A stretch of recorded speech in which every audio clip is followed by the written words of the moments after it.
Friends, आप सभी का वेलकम है rizwandesigns.com पर।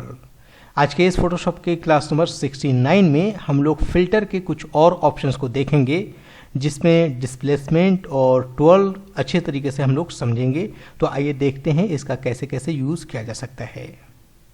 ये फिल्टर ऑप्शन में हमने बताया था कि डिस्टॉर्ट के अंदर एक ऑप्शन है डिस्प्लेसमेंट और एक ऑप्शन है यहाँ पर ट्वेल।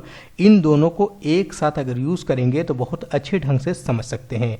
और डिस्प्लेसमेंट को अच्छे से समझना बहुत ज़रूरी है, क्योंकि इसकी ज़रूरत आप लोगों को हर बार पड़ती रहेगी। अब देखिए, इसको समझाने के लिए हमने एक इमेज को निकाला है और इसका एक रिफ्लेक्शन बनाएंगे हम लोग। यहाँ पर रिफ्लेक्शन एक ऐसा होना चाहिए कि लगे कि ओरिजिनल है। उसको बनाने के लिए सबसे पहले हम लोग जो यहाँ पर ऑलरेडी रिफ्लेक्शन बन रहा है इसको हटा लेते हैं, जो अच्छे से दिखाई नहीं भी दे रहा है। तो सबसे पहले इस इमेज को मैं क्रॉप कर लेता हूँ थोड़ा इस तरह से। ये हमें नीचे का जो वाटर का हिस्सा है इसे नहीं दिखाना है, हमें ऊपर ऊपर का रखना है और इसका रिफ्लेक्शन नीचे दिखाना है।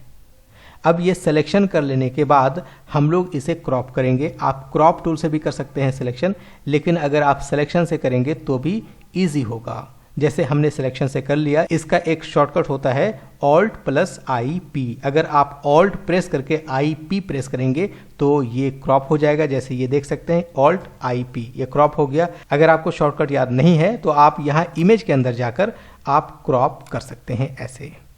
अब ये क्रॉप हो जाने के बाद Ctrl+D से डीसेलेक्ट कर दें और इस बार अब हम लोगों को चलना है दोबारा इमेज के अंदर। और इस इमेज के अंदर जाने के बाद हम लोग सेलेक्ट करेंगे कैनवस साइज। सबसे पहले इसके कैनवस साइज को बढ़ाना है रिफ्लेक्शन बनाने के लिए, तो इस पर क्लिक करेंगे। यहाँ जब कैनवस साइज पर आप आएंगे तो यहाँ पर आपको पिक्सल्स या कुछ भी इंचेस वगैरह दिखाई देगा। आप यहाँ से सेलेक्ट करेंगे परसेंट सेलेक्ट करने से हमें फ़ायदा ये होगा कि ये पहले से 100% पर दिखाई देगा और यहाँ से हम लोग इसे चेंज कर लेंगे। तो 100 को कर लेंगे 150, लेकिन किसे करेंगे? सिर्फ इसके हाइट को करेंगे। तो हाइट को करने के लिए आप सबसे पहले स्पेस बना लीजिए कि आप किधर स्पेस बढ़ाना चाहते हैं। तो मैं नीचे स्पेस बढ़ाना चाहता हूँ, इसलिए हमने ऊपर क्लिक करके नीचे स्पेस बढ़ा दिया। अब उसके बाद यहाँ 100 है, इसको कर लेते हैं हम लोग 150 इस तरह से। अब उसके बाद यहाँ से ओके कर लेंगे। आप चाहें तो यहाँ से कोई भी कलर सेट कर सकते हैं। फिलहाल हम लोग वाइट कर लेते हैं और यहाँ से ओके करेंगे। ये अब आप देख सकते हैं नीचे से 50% हिस्सा बढ़ गया है। अब हम लोगों को सिलेक्शन करना है इस इमेज को। इसका सिलेक्शन आप चाहें तो रेक्टेंगुलर मार्की टूल से भी सिलेक्शन कर सकते हैं, लेकिन जब आप इसे सिलेक्शन करेंगे तो ये प्रॉपर सिलेक्शन नहीं होगा। यहाँ देखिए बीच में कुछ ना कुछ गैप रह जाएगा 1-2 पिक्सल का। तो इससे बेहतर ये है कि आप नीचे वाले वाइट कलर का सिलेक्शन कर लीजिए और वाइट का सिलेक्शन करने के बाद सिलेक्शन को इन्वर्स कर लीजिए। आप वाइट सिलेक्शन करने के लिए नॉर्मली यहाँ से आप आ जाएं मैजिक वॉन्ड टूल पर और सिर्फ इस पर क्लिक करें। इस पर क्लिक करते के साथ ये वाइट पूरी तरह से सिलेक्ट हो जाएगा। अब आप इस सिलेक्शन को इन्वर्स कर लीजिए। Ctrl+Shift+I प्रेस करके इसी सिलेक्शन को इन्वर्स कर लेंगे। इससे ऊपर वाली इमेज अच्छे तरीके से सिलेक्ट हो जाएगी। अब आप Ctrl+J से 2 कॉपी बना लीजिए। ये देखिए 2 कॉपी हमने बना लिया। अब ऊपर वाले लेयर पर रहते हुए Ctrl+T से ट्रांसफॉर्म करेंगे और इसे ड्रैग करके ऐसे नीचे कर लेंगे, इसके जस्ट बराबर ऐसे। अब आप देखेंगे ये ऑलमोस्ट रिफ्लेक्शन के जैसा दिखने लग गया है, लेकिन अभी काम पूरा नहीं हुआ है। अभी हम लोगों को फिल्टर यूज़ करना है इसके अंदर। फिल्टर यूज़ करने के लिए आपको यहाँ पर एक न्यू लेयर लेना है। न्यू लेयर में आप वाइट कलर फिल कर लीजिए और उसके बाद यहाँ पर by default black and white कर दीजिए फोरग्राउंड और बैकग्राउंड कलर को। उसके लिए आप डी प्रेस करें। डी प्रेस करेंगे तो फोरग्राउंड और background by default black and white में कन्वर्ट हो जाएगा। उसके बाद हम लोगों को चलना है फिल्टर में। फिल्टर के अंदर यहाँ से आप सेलेक्ट करेंगे रेंडर। रेंडर के अंदर यहाँ पर क्लाउड्स होगा। हालांकि आने वाले ट्यूटोरियल्स में और भी चीज़ें हैं, इन सभी चीज़ों को कवर करूँगा। फिलहाल हम लोग क्लाउड्स पर क्लिक करेंगे। जैसे ही क्लाउड्स पर क्लिक करेंगे ये एक तरह का क्लाउड बन जाएगा। अब उसके बाद इसके लेवल्स में कुछ चेंजेस करना है। लेवल्स में चेंजेस करने के लिए आप Ctrl+L प्रेस करें। Ctrl+L प्रेस करने के बाद ये देखिए लेवल्स का ऑप्शन आ जाएगा और यहाँ पर इसके लेवल को बढ़ा दीजिए। बढ़ा करके आप 2 या 3 यूज़ कर ले। फिलहाल मैं 3 यूज़ करूँगा। उससे वाइट पोर्शन ज़्यादा हो जाएगा और ब्लैक कम रहेगा और यहाँ से हम लोग ओके कर लेंगे। अब उसके बाद हम लोगों को फिल्टर के अंदर जाना है। इस बार हम लोग डिस्टॉर्ट और 12 जो हमने बताया था कि 12 यूज़ करेंगे, अब यहाँ पर हम लोग 12 यूज़ कर रहे हैं। अब उसके बाद यहाँ से हम लोगों को इसे बढ़ाना है और बढ़ा करके यूज़ करना है 220 के आसपास। आप 220, 230, 250 के आसपास ले जा सकते हैं। यहाँ से प्लस लेकर जाएंगे तो ये देखिए क्लॉकवाइज घूमेगा, और अगर आप माइनस में लेकर जाएंगे तो एंटी क्लॉकवाइज हो जाएगा। तो आप जैसे घुमाना चाहते हैं वैसे इसे घुमा सकते हैं। फिलहाल मैं 220-30 के आसपास रखता हूँ और यहाँ से ओके कर लेते हैं। अब ये देखिए पूरी तरह से घूम गया है। अब ये देखिए घूम जाने के बाद दोबारा हम लोगों को जाना है फिल्टर में। इस बार फिल्टर के अंदर हम लोगों को यूज़ करना है डिस्टॉर्ट, और डिस्टॉर्ट में जिग जैग। इस पर आप क्लिक कर लीजिए। ये क्लिक करने के बाद आप इसके अमाउंट को यहाँ से बढ़ा लीजिए। इस तरह से आप देखेंगे यहाँ पर चेंजेस होगा। ये चेंजेस हो रहा है, इसको मैं बढ़ा करके ऑलमोस्ट कर देता हूँ 40, और यहाँ से इसके रीजेस को रखता हूँ 8। आप इसको 8, 9, 10 के आसपास रख सकते हैं। इसको 40, 50 का अराउंड रख सकते हैं। और यहाँ से ध्यान रखना है कि आप पाउंड रिपल ही रखेंगे। अब उसके बाद आप यहाँ से ओके कर लीजिए। ये देखिए पूरी तरह से वाटर रिफ्लेक्शन का इफेक्ट आने लग गया है। अब आप इसे कंट्रोल T से ट्रांसफॉर्म करेंगे और ड्रैग करके लाएंगे नीचे इस तरह से, और जो हमने 50% कम किया था ये नीचे वाला इसके बराबर लाकर छोड़ देंगे ऐसे। और उसके बाद आप यहाँ से यस कर लीजिए। अब एक काम और है, वो ये कि अब आप इसी लेयर पर रहते हुए कंट्रोल T से ट्रांसफॉर्म करेंगे। इसके अंदर राइट क्लिक करेंगे और यहाँ से सिलेक्ट करेंगे पर्सपेक्टिव। पर्सपेक्टिव सेलेक्ट कर लेने के बाद आप इस पॉइंट को क्लिक करके राइट की तरफ खींचेंगे तो ये देखिए दोनों कॉर्नर आगे की तरफ बढ़ जाएगा इस तरह से। अब उसके बाद आप यहाँ से यस कर लीजिए। अब यहाँ पर सबसे इम्पॉर्टेंट पॉइंट है समझना, वो ये कि जब भी आप किसी इमेज को ट्रांसफॉर्म करते हैं और वो कोई इंडिपेंडेंट लेयर होता है, जैसे ये एक इंडिपेंडेंट लेयर है यानी कि ये लॉक नहीं है। अगर कोई लेयर लॉक नहीं होता है और ट्रांसफॉर्म करते हैं तो वो इमेज आपके पेज से बाहर चली जाती है। आपको ऐसा लग रहा होगा कि ये जो इफेक्ट हमने बनाया है वो इस पेज के बराबर ही है, इसके अंदर अंदर है, लेकिन ऐसा नहीं है। जब हमने पर्सपेक्टिव करके बाहर ड्रैग किया है तो ये बाहर इमेज चली गई है।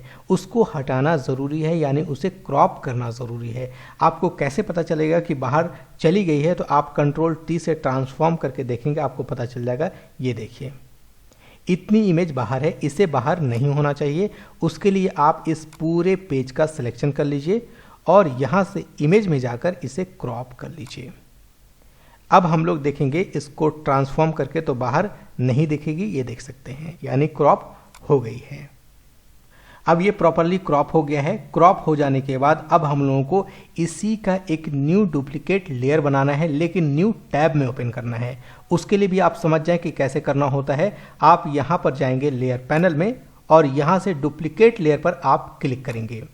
जैसे ही आप क्लिक करेंगे यहाँ से पूछेगा कि आप डुप्लीकेट लेयर कैसे ओपन करना चाहते हैं। तो यहाँ डॉक्यूमेंट पे हम लोग क्लिक करेंगे और यहाँ कर देंगे न्यू, और इसका कोई भी एक नेम डिफाइन कर देंगे। जैसे हम लोग यहाँ पर लिखते हैं डिस्प्लेसमेंट, और यहाँ पर लेयर 1 या कुछ भी आप रखना चाहें रख सकते हैं। और जैसे ही ओके करेंगे अलग टैब में ये ओपन हो जाएगा। देख सकते हैं ये अलग टैब में ओपन हो गया है। अब हम लोग इसे सेव कर लेंगे एज ए पीएसडी सेव करने के लिए आप यहाँ से कट कीजिए, तो यहाँ पर ऑप्शन आ जाएगा कि आप सेव करना चाहते हैं या नहीं। तो यहाँ से क्लिक करेंगे हम लोग यस, और डेस्कटॉप पर मैं इसे सेव कर देता हूँ as a displacement PSD, okay करके यस। अब उसके बाद इस लेयर को ड्रैग करके लाना है बैकग्राउंड लेयर के जस्ट ऊपर ऐसे, और टॉप लेयर को अब आप सेलेक्ट कर लीजिए। इस टॉप लेयर पर रहते हुए उसी डिस्प्लेसमेंट को इसके साथ मर्ज कराना है, यानी जो इफेक्ट हमने इसमें अप्लाई किया था वो इफेक्ट इसके ऊपर आना चाहिए। उसके लिए हम लोग टॉप लेयर पर रहेंगे और यहाँ से फिल्टर में जाएंगे, यहाँ डिस्टॉर्ट, और यहाँ पर देखिए डिस्प्लेसमेंट है। अब आप लोगों को अच्छे से समझ में आएगा कि ये डिस्प्लेसमेंट एग्जैक्टली कैसे यूज होता है। अब हम लोग इस पर क्लिक करेंगे तो ये पूछेगा कि कौन से डिस्प्लेसमेंट को आप लाना चाहते हैं। जो अभी हम लोगों ने सेव किया है उसी को लाकर इसके अंदर मर्ज करेंगे। तो इस पर क्लिक कर लीजिए। क्लिक करने के बाद आप हॉरिजॉन्टली वर्टिकली आप कैसे स्केल करना चाहते हैं यहाँ पर आप बता सकते हैं। तो फिलहाल हॉरिजॉन्टली मैं रखता हूँ 6 और यहाँ पर वर्टिकली रखता हूँ 10। 6 और 10 इसलिए रखते हैं क्योंकि इसकी हाइट और विड्थ के वजह से ऐसा कम और ज़्यादा करके रखते हैं। अगर प्रॉपरली स्क्वायर है तो आप 10 और 10 रख सकते हैं, 15 रख सकते हैं, कुछ भी एग्जैक्टली इक्वल वैल्यू रख सकते हैं। फिलहाल हमने कर दिया 6 और 10। लेकिन अब उसके बाद आपको ये ध्यान रखना है कि स्ट्रेच टू फिट ये सिलेक्ट होना चाहिए। अगर आप इसको चेक करके नहीं रखेंगे तो ये फिर इसके अंदर फिट नहीं हो पाएगा। और नीचे में आप रखेंगे रिपीट एज पिक्सल्स। इससे क्या होगा कि जो एक पिक्सल्स भी अगर छूटने के चांसेस हैं तो वो उसको रिपीट करके मिला देगा। अब उसके बाद यहाँ से ओके करेंगे तो ये पूछेगा कि कौन से फाइल को आप लाना चाहते हैं। तो ये फाइल हमने अभी सेव किया था, इस पर क्लिक करेंगे और यहाँ से ओपन कर लेंगे। जैसे ही ओपन करेंगे ये देखिए इसके अंदर इफेक्ट आ चुका है। अब आप देख सकते हैं डिस्प्लेसमेंट प्रॉपर तरीके से इसमें अप्लाई हो चुकी है। इसको जूम करके देखेंगे तो अच्छे से समझ में आएगा। ये देखिए बिल्डिंग पूरी तरह से जिगजैग हो गई है, ऊपर सीधी है लेकिन नीचे सीधी नहीं है। ये देखिए ऊपर सीधी है लेकिन नीचे आने के बाद ये वाटर में जैसे रिफ्लेक्शन बनता है वैसे रिफ्लेक्शन हो गया है। अब अगर आप चाहें तो ऊपर से ब्रश टूल, ग्रेडियंट वगैरह यूज करके इसको और अच्छा इफेक्ट दे सकते हैं। कैसे करेंगे ये देखिए मैं बताता हूँ।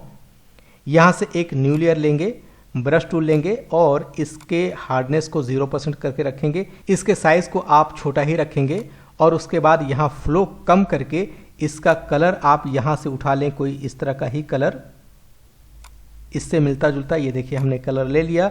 अब उसके बाद आप यहाँ क्लिक करें और शिफ्ट प्रेस करके दोबारा यहाँ क्लिक करें। एक बार दो बार इस तरह से आप क्लिक करके इसको थोड़ा सा डार्क कर दीजिए ऐसे। अब आप एक लेयर और लीजिए और इस बार ग्रेडियंट और यहाँ से सिंगल कलर ग्रेडियंट सेलेक्ट करेंगे। ओपेसिटी 100% होना चाहिए। ध्यान रखेंगे कि लीनियर ग्रेडियंट हो और यहाँ से आप नीचे से ऊपर की तरफ अप्लाई कीजिए ऐसे। बहुत ऊपर तक नहीं लेकर जाना है, आपको यहीं तक रखना है और ऐसे छोड़ दीजिए। अब आप इसकी ओपेसिटी थोड़ा कम कर लीजिए, बहुत ज़्यादा नहीं कम करना है। ये देखिए अब देखें ये एक प्रॉपर रिफ्लेक्शन बन चुका है। तो इसमें कई चीज़ें थी जिसको आप अच्छे से प्रैक्टिकल करें। जितना ज़्यादा प्रैक्टिकल करेंगे ये सब सारी चीज़ें क्लियर होंगी। आने वाले क्लास में और भी चीज़ों को बताऊंगा। तो आज के इस ट्यूटोरियल को इतना ही रखते हैं। तब तक के लिए बहुत बहुत शुक्रिया। Thank you so much friends.